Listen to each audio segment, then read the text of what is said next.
volta, o programa O Mundo da Criança de hoje é sempre muito bom contar com a sua audiência, a sua participação. O Mundo da Criança falando aqui hoje sobre H1N1. Vamos agora para esse bloco, senão a gente não passa uma informação aqui. A gente elogiou aqui. as mães, cumprimentou as mães, mas a gente fala em saúde pública.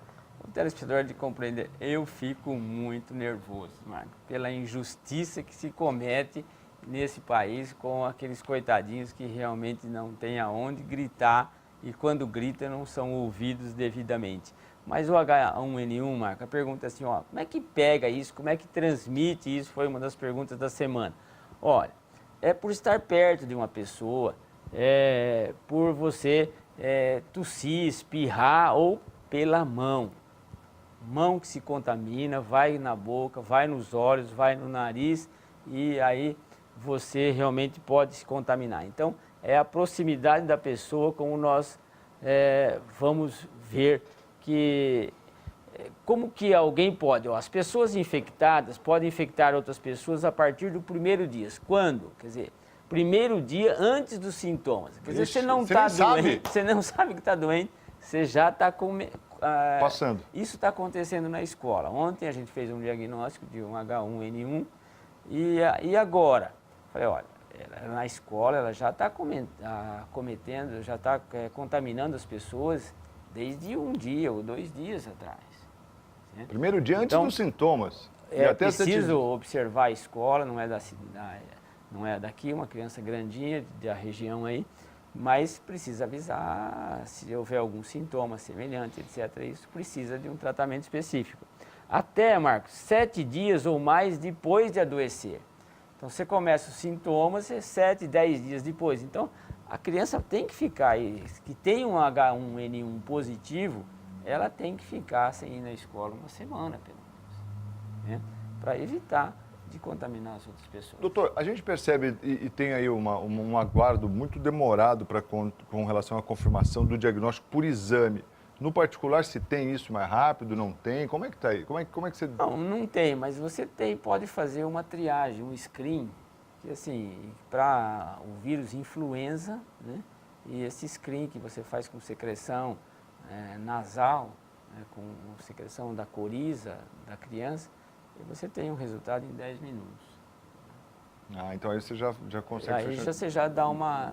Já trata realmente... Já tria melhor, já acompanha melhor. E você tem um argumento a mais para receitar com mais segurança o tratamento. E geralmente quando você se depara com uma situação que te leva a pedir um exame como esse, ele tem se confirmado como H1N1? Sim. Quando você vê um quadro e então, dá segurança ao mesmo tempo, se ele é positivo ou se ele é negativo. Sim, então, mas é isso que eu ia dizer. Mas porque é um quadro bem que se diferencia do outro? Não, é um quadro de uma criança gripada, que você vê nariz, olho, ela prostrada, ela desanimada, e aquele nariz escorrendo, aquela febre, dor no corpo e tal. Isso lembra um quadro viral. Entre os vírus que podem causar isso, que não é só o influenza, você tem o influenza que pode ser diagnosticado rapidinho e aí você pode ajudar. Porque minha dúvida é, só o H1N1 que está contaminando atualmente? Não, né? Não. Os vírus continuam. Continua aí. Ele não engoliu os outros não, né? Não engoliu. Não. Mas, ó, os meios de transmissão dos vírus da gripe e do resfriado. Para que o vírus alcance outra pessoa, é isso que eu queria mencionar e chamar. A proximidade entre um e outro seja menor que 90 centímetros ou até 1 metro. Ah, entendi. Certo. 1 metro tá bom, então, é bem tranquilo. 1 metro tá bom. Então é isso aí, 90 centímetros, 1 metro, você vai cumprimentar uma outra e tal. Oi, tudo bem? Tudo bem. Então, eu acho que esse dado é interessante, né, Marcos? Diz que tem pastores, padres, dizendo sem beijinho, sem abraço, não precisa dar o ósculo santo esses dias não, né? Vamos dar a distância, 90 centímetros. Dá um glória assim, ó. Oi, aleluia. Vai na paz, irmão. Mas a 90 centímetros aí, 1 metro, você deve manter uma distância de alguém que você está vendo, que está lá com o nariz escorrendo, tal, febrinha, tal. Tudo isso pode ser o vírus da gripe ou o próprio H1N1, ou um outro vírus do resfriado, né? Pode ser. E aí, Agora, sobre as vacinas, novamente, ela tem contraindicação? Temos aí, para quem a alergia, isso aí é uma coisa assim, N perguntas por dia. A mesma pergunta, né? A mesma pergunta sobre o ovo, porque há pessoas que têm uma reação adversa ao ovo, mas assim, come ovo, dá uma coceirinha, sabe? Solta um pouco o intestino, uma criança, às vezes come ovo e tem um pouco de cólica, isso não contraindica. O que a gente tem na literatura, a contraindicação da vacina é se você tem um quadro de alergia mais grave. Quer dizer, você tem um choque anafilático, um edema de glote, uma coisa assim mais importante. É claro que esse não deve receber a vacina. Eu ainda, se eu fosse alérgico ao ovo, eu não tinha sobrevivido até aqui. Não é mesmo, Magrão? Aqui nós já batemos de arroz, feijão com ovo, fala a verdade, com farinha. Se eu fosse alérgico ao ovo e a farinha, eu tava lascado. Porque espinafre não comia mesmo, você sabe. Então... esse aí tá fora, né? Mas, ó, esse aí é um pratinho de brasileiro, mas é bom, hein? Bom, hein? Muito bom. Cauê, ele muito chega bom, na avó muito dele, bom. a primeira coisa que ele fala é assim, vó, tem aquele arrozinho, aquele feijãozinho? Aí a avó olha pra ele e fala assim, e o ovo? Ele, com a gema mole, vó, por favor. Isso é uma coisa que o brasileiro tem que usar e usa e é muito delicioso, né? Então, e a gente tem que advogar o ovo, sabe, Marcos? Então, também assim, pode comer todo dia? Pode comer todo dia, não tem nenhum problema. Você sabe que essa semana eu estava conversando com o Melges e a gente estava falando, ele mencionou a questão do ovo mesmo. Quanta campanha que se fez contrária ao ovo e hoje descobriu que tem coisa muito pior. Por exemplo, você vai na farinha, você está muito... Não, é uma fonte de proteína importante, Marcos. O ovo é uma fonte de proteína. Você pega algumas crianças que fazem assim, uma criança normal, mas que ela faz muita restrição à comida. Você pega uma criança, não come isso, não come aquilo, não come aquilo, mas ela come o arroz com ovo. Ela come arroz, ovo e carne. Pronto, você está dando um aporte de proteína para essa criança absolutamente normal e essa criança vai crescer normalmente. E depois aí você coloca um pouquinho da batata frita, você coloca outra coisa e que acaba realmente tornando esse prato aí muito rico. Mas para efeito de vacina, apenas se o seu filho teve uma reação muito forte ao ovo, ele não pode tomar. Mas às vezes a criança assim, deu um resultado positivo no exame, mas fala... Nunca teve nenhuma manifestação. Não quer dizer nada. O resultado do papel não é importante se ele não tiver acompanhado de uma manifestação clínica importante. Então são as coisas que aparecem. A reação, a presença no papel, fez um exame para alergia para ovo, deu positivo. Mas qual foi o sintoma? Não, nunca teve nada. Toda vez que ele comeu, nunca aconteceu nada. Essa pessoa pode ser vacinada. Tá? Porque não tem outra forma, né, doutor? Essa vacina tem o ovo mesmo, tem esse agente. É preparado, a preparação dela. Essa é boa. E depois que eu receber a vacina, eu vou ficar gripado? Não, isso é um mito. Isso aí, cara, é assim, toda vez. E parece que é assim que coincide, né? Toma a vacina, 2 dias depois começa o nariz a escorrer. Doutor, tava bom. Tava bom, foi só tomar essa vacina. Eu não tomo mais, ano que vem eu não tomo. Como a gente ouviu isso, né? Desde o início, desde o advento da vacina da gripe. Sempre, sempre. Então, é um vírus morto, é um vírus inativado, ou apenas assim uma fração desse vírus.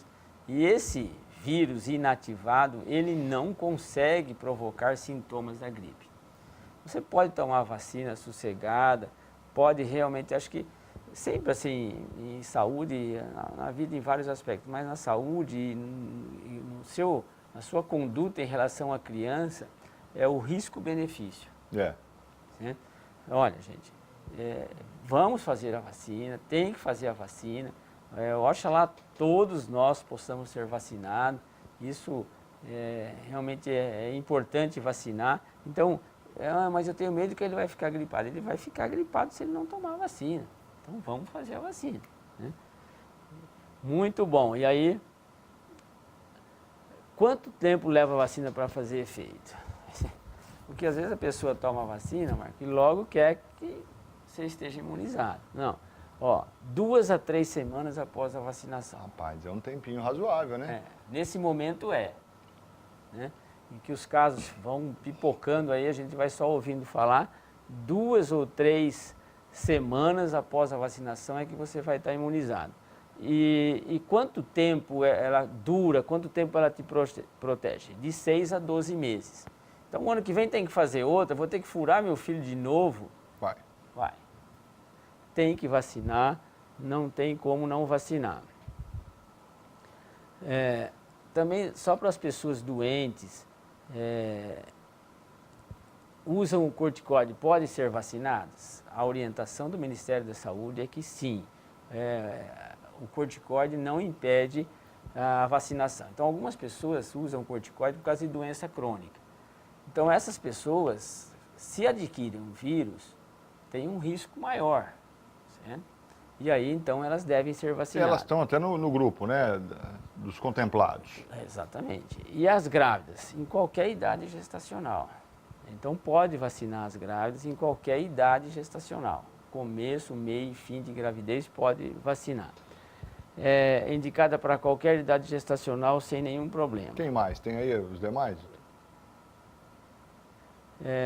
Agora isso aqui, Marcos. Ó, a gente fez uma historinha. É costume numa reunião social a pessoa gripada ou resfriada afastar o rosto para não ser beijada e oferecer a mão. Isso é correto? Alternativa A, acho que sim. Alternativa B, será? Alternativa C, talvez. Alternativa D, não. E aí, é correto ou não? Porque a mão é contaminada. Você pegou na mão, dali a pouco você lava os olhos, a boca, o nariz, pronto. Então, como é que deve fazer? Ó, a mão é o veículo de transmissão do vírus, não só da gripe e do resfriado, mas de outras moléstias infecciosas. É a mão. Certo? Não há como fazer uma higiene cuidadosa da secreção nasal sem contaminar as mãos. Então, você vai limpar o nariz, você contaminou a mão. Coçou o nariz, contaminou a mão. A não ser que sejam lavadas cuidadosamente cada vez que a pessoa soa o nariz. Você mexeu no nariz, vai lá e lava a mão. Né? O vírus fica viável durante algum tempo e passará no aperto de mão para outra pessoa que, sem querer, coçará o nariz e fechará o ciclo. Então, você estendeu a mão, está contaminando. Certo? Então, vamos tomar cuidado com as mãos. Agora, quando se está doente, qual é o melhor meio para evitar de transmitir o vírus pela tosse ou pelo espirro? Você está doente. Limite ao máximo possível o contato com outras pessoas. Isso é fundamental. Nós estamos falando das escolas. Então tem que evitar ao máximo. Não vá ao trabalho ou à escola se estiver doente. Cubra a boca e o nariz com um lenço de papel quando tossir ou espirrar. Aí é o problema da máscara. Jogue seus lenços de papel usados no lixo. Se não tiver lenço de papel, cubra com a mão a boca e o nariz. Ao tossir ou espirrar, em seguida lave as mãos. Quer dizer, você está doente, você tem que tomar alguns cuidados com você. Usa máscara, ou então não quer ficar de máscara, mas tem que lavar a mão várias vezes, e toda vez que suar o nariz, e ficar distante das pessoas 1 metro, para que você diminua essa possibilidade de transmitir. Então, você doente tem que tomar cuidado com você. Outra coisa aí, que pergunta-se muito, o que você acha disso, Marco? Vitamina C, previne gripe e resfriado? Sempre ouvi dizer que sim. Não. Não previne. Esquece. Tá? Isso é alguma coisa que não existe realmente. Isso é alguma coisa que vendeu muito no passado. Só marquei até o trabalho, a última revisão, publicada há poucos anos, New England. Não foi encontrado fundamento sólido que justificasse indicar vitamina C nos casos de gripe e resfriado. Tá? Então são essas coisas, Marcos, que a gente está chegando aí. Existe um medicamento para tratar? Sim. O Zeltamivir, são comprimidos que tem aí na rede pública, dá para tratar certinho. Tá? Legal. Então tá aí. Algumas dicas importantes para o H1N1, para a gente ficar atento, o importante é tomar vacina. Mas, Marcos, muito obrigado, um abraço a todas as mamães, que você tenha um final de semana muito feliz. Um grande abraço a todos, muito obrigado pela companhia e continue a ensinar o menino no caminho que deve andar. E até quando envelhecer, com certeza, não se esquecerá dele. Um grande abraço a todos. Feliz Dia das Mães, ótima semana e até a próxima. Tchau!